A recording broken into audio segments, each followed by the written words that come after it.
Bismillahirrahmanirrahim. Assalamualaikum warahmatullahi wabarakatuh. Alhamdulillah, salatu wassalamu ala rasulillah wa ala alihi wa sahbihi wa mawalah. Wa la hawla wa la quwata illa billah, amma ba'du. Perbedaan antara fikih, usul fikih, dan qawaid fiqhiyah.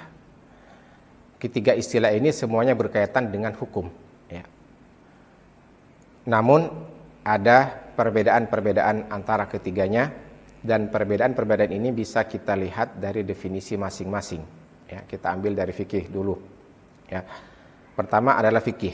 Ya. Biasanya ulama mendefinisikan fikih itu adalah al-ilmu bil ahkamis syar'iyyah al-amaliyah min adillatiha at-tafsiliyah. Ilmu tentang hukum-hukum syariat yang berkaitan dengan perbuatan manusia yang diperoleh dari dalil-dalil yang terperinci. Jadi fikih itu adalah pengetahuan tentang hukum-hukum syariat. Hukum-hukum yang bukan hukum syariat itu secara istilah tidak disebut fikih. Ya. Kemudian al-amaliyah yang berkaitan dengan perbuatan manusia. Maksudnya fikih itu dia hanya membahas hukum-hukum yang berkaitan dengan perbuatan manusia. Ya. Ketika seseorang melakukan sesuatu, apa hukumnya? Ya. Apakah mubah atau haram misalkan, atau makruh, wajib, sunnah, dan sebagainya. Dan ini juga berarti bahwa fikih itu mencakup segala aspek kehidupan manusia. Karena semua perbuatan manusia, baik dilakukan sendirian atau secara kolektif, dikerjakan di rumah atau dilakukan di mana saja, itu ada hukum fikihnya. Ya. Kemudian min adillatihi at-tafsiliyah diperoleh dari dalil-dalil yang terperinci. Ya, artinya kalau kita berbicara hukum, ini hukumnya apa, haram atau mubah, nah, mesti didasari oleh dalil. Enggak bisa semau-maunya atau hukum mengikuti keinginan dan selera. Ini fikih. Yang kedua, usul fikih. Usul fikih di antara definisinya, karena kadang ada definisi yang beda redaksi, ya. Al-ilmu bi adillatil ahkami ijmalan wa kaifiyatul istifadati minha wa halu al-mustafid. Ilmu tentang dalil-dalil hukum secara global, ya, dan cara pengambilan hukum dari dalil-dalil tersebut, serta siapa yang menggali hukum atau yang mengambil hukum dari dalil-dalil yang disebutkan tadi, ya. Nah, dari sini jelas perbedaan antara fikih dengan usul fikih, ya. Kalau fikih itu ilmu tentang ma'rifatul ahkamis syar'iyyah, mengetahui hukum-hukum syariat, hukumnya apa. Kalau usul fikih, al-ilmu bi adillatil ahkam, pengetahuan tentang dalil-dalil hukum, ya. Kalau fikih ini dalilnya apa, ini dalil apa, hukumnya apa, ini hukumnya apa. Kalau usul fikih enggak. Yang dibahas adalah dalil. Ketika kita bicara hukum, ya, harus ada dalil. Nah, dalilnya itu apa? Ya, katakanlah misalkan Al-Qur'an, As-Sunnah, Al-Ijma', Al-Qiyas, ini yang disepakati. Nah, pembahasan usul fikih itu ngebahas apa itu Quran, apa itu Sunnah, apa itu Ijma', Qiyas. Kemudian hujjiyah masing-masing. Dasar bahwa keempat hal ini merupakan dasar hukum itu apa? Hujjiyatus sunnah, hujjiyatu al-qiyas, hujjiyatu al-ijma' misalkan. Itu pembahasan usul fikih, ya. Jadi jelas di sini kalau fikih itu membahas hukumnya, kalau usul fikih membahas dalilnya, ya. Kemudian wa kaifiyatul istifadah, bagaimana cara istifadah, bagaimana cara mengambil hukum, bagaimana cara menggali hukum dari dalil-dalil yang ada. Ini ada nas Quran, ada nas hadis, ya. Nah, kadang-kadang secara zahir nas Quran dan hadis itu kelihatan ada semacam kontradiksi, ya.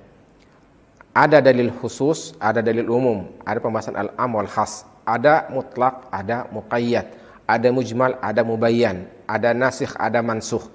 Nah, bagaimana menyimpulkan, ya, hukum dari dalil-dalil yang ada? Itu pembahasan usul fikih.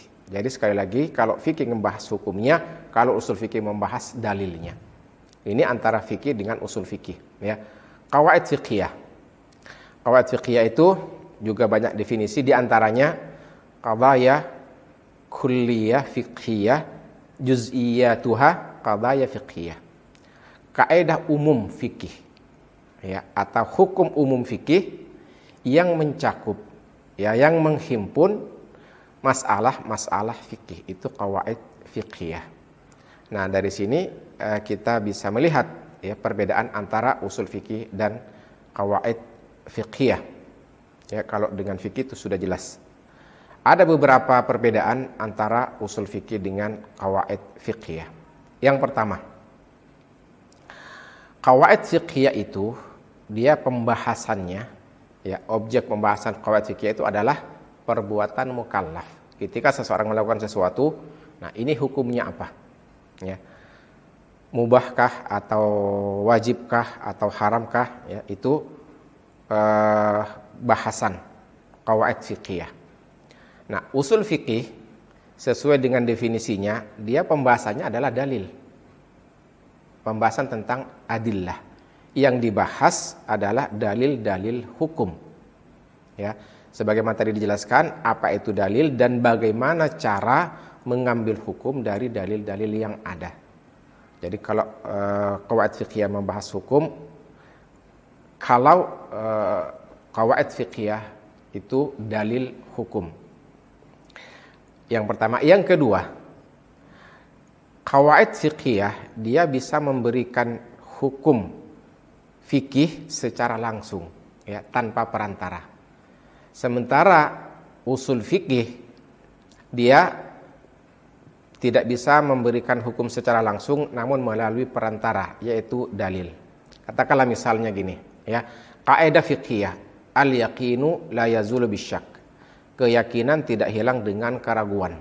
Nah, kaidah ini bisa memberikan hukum tentang sesuatu hal. Katakanlah misalnya kalau seseorang tadinya berwudu, kemudian sekarang dia ragu, apakah wudunya batal atau tidak?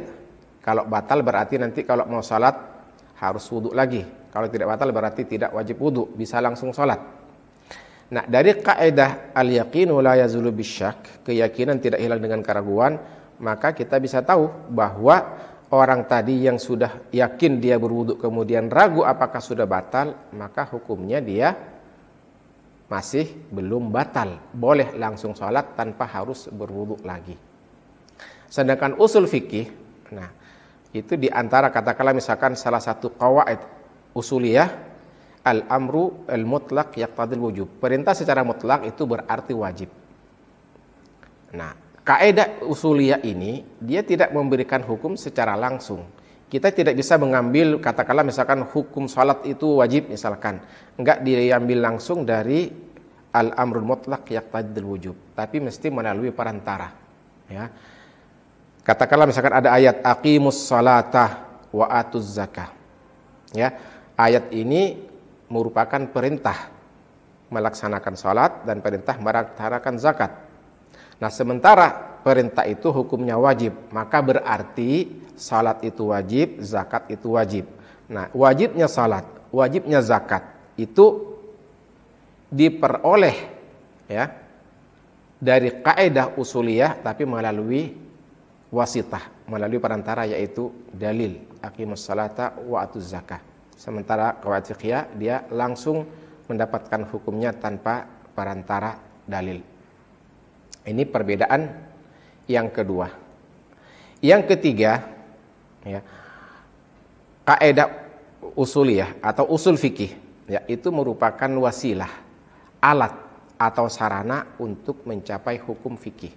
Jadi seorang mujtahid itu dia membaca dalil, ada Quran, ada hadis, dibaca, diperhatikan, diteliti, dipelajari, nanti sampai kepada kesimpulan, oh, berdasarkan ayat ini atau hadis ini maka, ya, perbuatan ini hukumnya wajib misalnya, ya. Kemudian, ya,